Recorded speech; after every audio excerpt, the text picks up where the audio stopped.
Sripada Srivallabha Charitamrutam, Chapter 34. The Story of Saarabheawara. Both of us travelled for some days and reached another village. Sri Dharmagupta and I were reciting the name of Sri Sripada and recollecting his boundless mercy and compassion and carrying on a journey. Someone or the other was giving us hospitality on the way. We continued the journey in some places on a cart drawn by 2 bullocks. In some places, we travelled on horse-drawn carriage. In some other places, we simply travelled on foot. We considered it as a sportive grace of Sri Sripada Srivallabha, who was indirectly looking after us in whatever way we travelled, or in what manner we received the hospitality from someone or the other. There was a special incident in the village when we reached.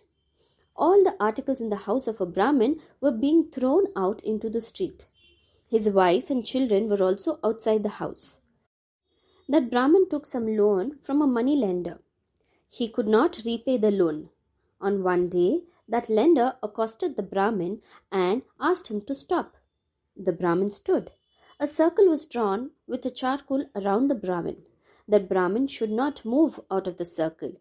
The lender demanded that the Brahmin should declare within how many days he would repay. The Brahmin replied that he would repay in 2 fortnights. He could not keep up the word because he could not get money. The lender had already told strictly that he would occupy the house after the time limit. He was troubling in this way as he had already told. The Brahmin, his wife, and children were in a helpless state. All the villagers were seeing this peculiarity as fun, but none of them dared to convince the lender to give some more time for repayment. Sri Sripada places devotees in critical situation. He tests their devotion and rescues them. Sri Dharmagupta was moved on seeing the miserable state of the Brahmin. He wanted to help, but he did not have any money now. I was originally without money. However, I ventured and said, "Sir, take pity on this helpless Brahmin and grant him 2 more fortnights' time. In the meantime, he will come out of his difficulties on account of the mercy of Sri Sripada Srivallabha. Think a bit calmly. I guarantee the repayment of loan by him." I spoke these words involuntarily. The lender spoke thus. "Okay, I am believing your words. I am giving time for 2 fortnights, but you, 2 travellers, should not stir out from here until the loan is completely repaid. In case the debt is not redeemed, I will not only seize the house of this Brahmin, but also bring you both before village bench for making me grant extension of time unnecessarily. Then you both will be liable for the punishment imposed by justice. It is improbable either for me or Sri Dharmagupta to repay the loan of the Brahmin before the due time. I made this promise like a fool without thinking about the propriety or impropriety or possibility or otherwise of it. I must blame myself for this sort of thoughtless promise. It is not proper to blame Sri Sri Charan. I threw Sri Dharmagupta also into a difficult situation along with me. This will be another sinful act. This example is enough to illustrate how many troubles arise if there is no control over speech. Where was the end for the sportive pastimes of the Lord? Only when such situations arise, either strong devotion develops or devotion disappears. Sri Dharmagupta was unworried. He said, "Shankara Bhatt, don't grieve over what happened. What happened, what is happening, and what will happen is all his playful pastime. The writing of Brahma is bound to happen." There were no provisions in the house of the Brahmin. He was having no money. He and his family members must anyhow go without meals. They got shelter on account of the grace of Sri Sripada. I thought at least that much was sufficient. I felt that Sri Sripada Srivallabha is the sole refuge in times of hunger, in times of total exhaustion, in times of troubles from lenders, when caught between the horns of dilemma, not knowing what to do or what not to do in critical circumstances. We finished bath and ablutions. We started reciting the name of Sri Sripada Sri Vallabha as there was no other way except recollection of his name. There was no oil, wicks, or other material needed for worship with lights in the house of that poor Brahmin. When we were chanting the incantation, Sri Pada Rajam Sharanam Prapadye, all the inmates of the house were repeating it. Boys and old ladies in the street gathered there. They were also chanting the name of Sri Pada with devotion. In the meanwhile, some cultivators also came to the house of the Brahmin. Propaganda gained momentum in the village that I stood as a guarantor for repayment of the loan by the Brahmin and that I was a disciple of a great person and therefore I was prepared to redeem the debt of the Brahmin through my divine power. Information was also circulated that I would not have given such a strong guarantee without really having any divine power, and I was a great astrologer. The farmers of that village were fond of betting wagers. Some of them were betting that the Brahmin would repay the loan, while some others were betting that he could not repay. Oh, bad destiny! From a comfortable position, I brought upon myself needless distress. I was cornered into a narrow alley by making an impossible promise by speaking at random. I would be dragged before village panchayat in case I could not repay the loan of the Brahmin. Sri Dharmagupta also along with me would land into trouble. In addition to this, some people were betting based upon my hollow promise. At last, my ineffective promise was becoming a cause for the betting of gamblers. I believed that the divine auspicious feet of Sri Pada, who was a divine reveller who rejoices every moment in delightful sports, were my only refuge. The words of sage Narada with Mahavishnu that Satyam Vidatum Nija Bhrutya Bhashitam came to my memory. I felt that Lord Narayana should observe the words of his servants and take responsibility for making them as truthful words. In that village, there lived a scholar by name Saarabheawara Shastri.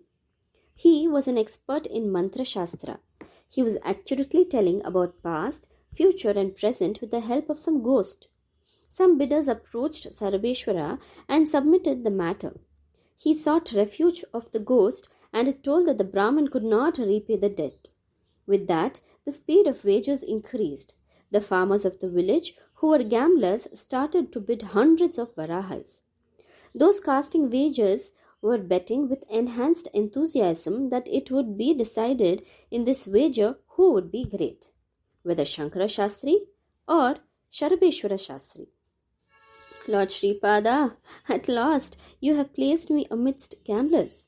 You prepared me to be dragged to the village court. You wanted to subject that poor Brahmin to difficulties after creating all sorts of hopes. I am unable to comprehend the inner meaning of this divine play. I am having only a nominal education and I do not possess any spiritual strength. I do not know astrology and other great arts. I do not observe japa and tapa, yogic exercises, strict principles, and devotion. I intended to write the divine biography of Sri Pada out of curiosity, but I do not have any qualification needed for that. I prayed that it is His will as to how He would rescue and uplift me. It is a proverb that a stubborn person is more stronger than a king. Courage, which was hitherto not in me, began to sprout. I firmly believed that whatever has to happen will happen and that Sri Pada would save me by some means. Saarabheawara Shastri was having a sister. She was also living in the same village. She had a dream in the early hours of the day. The gist of the dream was that she had high fever, that her husband expired and that she became a widow. She inquired from her brother Saarabheawara Shastri about the outcome of that dream. Saarabheawara questioned the ghost worshipped by him about the matter. Then that ghost told her that her husband was in another country and on the way the robbers attacked and killed him after robbing the money. She was weeping bitterly. In the meantime, the people who were betting came to that house. They informed that in their village a great person by name Shankara Bhatt was staying. that he was capable of doing and undoing things, that he was adoring a great deity called Sri Sripada Sri Vallabha, and from him a real explanation could be obtained. She had so far not heard of any other Pandit who was greater than her brother. She heard for the first time about a Pandit greater than a brother and wanted to submit her trouble to that great personage and obtain his blessings. She was brought to the house where we had put up. She prayed to me in a pathetic way. Anna, Anna, save my Mangalya. That is the life of her husband. Some charmed turmeric rice grains given by Sri Sripada to the farmer during his marriage at Panchadeva Pahad was still with me. I had some sort of divine inspiration. It struck me that because the charmed turmeric rice grains were given by Sri Sripada himself, the Mangali of the lady would be protected. I said to her, Tayi, take these mantrakshatas. That is, rice mixed with turmeric and charged with incantations. These are golden rice grains of turmeric. Preserve them in your puja room. Your husband will join you in a few days. This is true. This news was conveyed to Saarabheawara Shastri by the cultivators who were betting. He became enraged. His sister announced that if her husband returned alive to the house, she would not only repay the loan amount of the poor Brahmin, but also accept Shankara Bhatt as her preceptor and worship Sripada Sri Vallabha. 3 days passed. In these 3 days, farmers were bringing food materials to the house of the poor Brahmin where I was residing. They laid wagers in my favor. If I succeed, they would also win.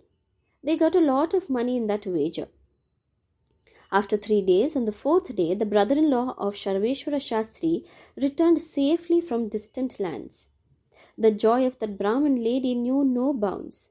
She thought that her Saubhagya, that is, auspicious married life, was retained on the account of the mantrakshatas given by me. When some thieves were about to kill her husband in the course of the journey, a Muslim wrestler killed them and rescued the Brahmin. Oh, the greatness of Sri Sripada is boundless. The arrogance of Saarabheawara Shastri was destroyed. As my prophecy came true, Saarabheawara Shastri repaid the loan of our house owner. Saarabheawara requested me and Sri Dharmagupta to accept hospitality in their house. We agreed. Saarabheawara remarked, Swami, I worship Dhumravati Devi, one of the Dasa Mahavidyas. According to the Tantra books, she is actually Ugratara. If she is happy, she destroys all diseases and sorrows. If she is angry, she destroys all comforts and pleasures.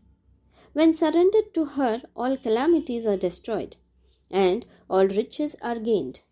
If she is angered, hunger and thirst, quarrels, and all kinds of poverty will result. I obtain the grace of that great mother. That great mother wards off all ill effects of exorcism and deadly exercises of killing. Her devoted worship is unavoidable for getting protection for all people suffering from witchcraft, etc. I behaved for some days without the greed of money, working for the good of the people. Afterwards, I became avaricious of money and demanding much money from those suffering from the afflictions of Uchatana and Marana exercises. This was not acceptable to that great mother. In the meantime, I got connection with a very strong spirit of dead person in the Pranamaya Jagat. With the assistance of that soul of the dead person, I derived an unusual power of telling about past, future and present informations. These means will turn those who worship them ultimately into miserable ones. One should not worship them. In case they are worshipped, the money earned through those powers should be utilized for the use of public, and it should be donated to the distressed and people in the want of money. By doing that, the soul of the dead one will be constantly in our control. If it is not done like that, and the money is earned selfishly, those spirits will give some wrong prediction and subject the worshipper to shame and turn him into a pauper. Not only that, sometimes even death may take place. The mass of punya in us will be depleted due to selfishness. Then that soul of that dead person will expose us to Ashta Kashtas, that is, 8 varieties of difficulties. I lived as a selfish person without discrimination, earning money. Therefore, that soul of the dead person escaped from my control. It gave a wrong prophecy and landed me in embarrassment. I faced ignominy. You are my Gurudeva from today. Please accept me as your disciple. Then I said, Swami, there is no other Guru for this world or creation except Sri Pada Sri Vallabha. If I arrogate myself as a Guru, I have to experience more insults than you. When we were coming from Kurungedda, Sri Pada told briefly about the Dasa Mahavidyas. He added that remaining details will be taught completely at the appropriate time up to the appropriate extent. I learnt from you about Kali and Dhumravati of the Dasa Mahavidyas. Swami, kindly do not make me a guru. I am caught here under some peculiar circumstances. I came out of them. Sri Pada is an adept in creating difficult problems. He is very dexterous in pulling out his devotees from them. Constant remembrance of the name of Sri Pada is the only means of achievement in this and the other world.